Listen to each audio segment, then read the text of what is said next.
Últimos días da campaña do polvo. A especie entrará en veda en Galicia o vindeiro 3 de maio e non se poderá capturar novamente ata o 1 de xullo. Conta atrás para que o rei do cefalópodo deixe de estar presente nas lonxas galegas.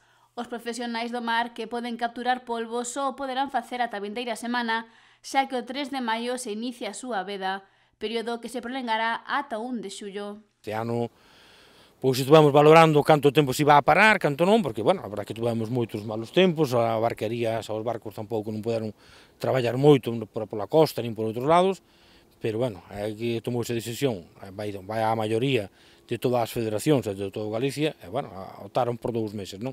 Ainda que vai a ser 2 meses menos unha semana, porque coinciden as fechas do cierre, en vez de ser o día 1, que vai a ser un miércoles, pois farase o día 3, que é un viernes, se acolle sábado e domingo, bueno, é como se fora o día 6, un exemplo, non? Que é unha semana menos.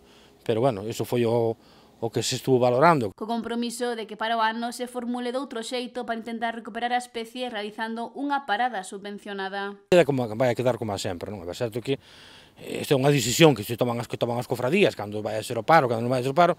É certo que non estamos sendo moito acierto á hora de parar, á hora de mirar cando temos que parar, non?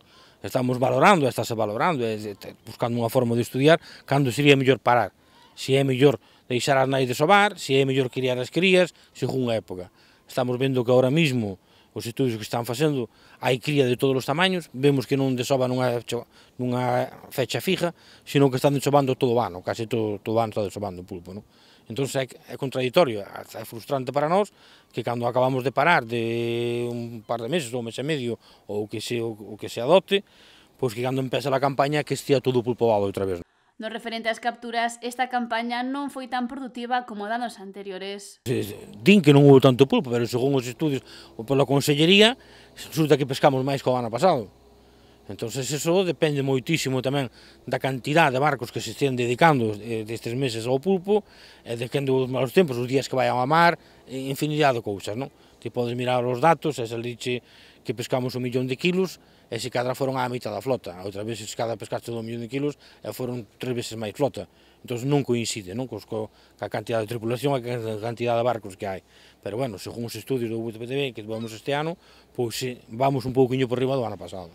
E no referente ao seu prezo en lonxa, está a ser un bo ano para os profesionais. Está valendo bastante ben, non? Tanto o pequeno como o mediano e o grande.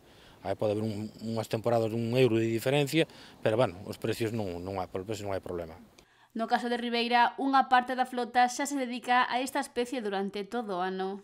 Hai temporadas que, bueno, que unha parte da flota, un 20% ou un 25% da flota, pois que sí cambia, non? Cando chega o tempo da sentola, pois vaise para a sentola, cando chega o tempo da nécora, moito, se ven que falla moito pulpo, pois vanse para a nécora, depende, nós temos unha variedade, agora que sí, tamén somos unha das flotas máis importantes do pulpo, tanto nós como o bueu, que sí que se dedican todo o ano á pesquería do pulpo, non?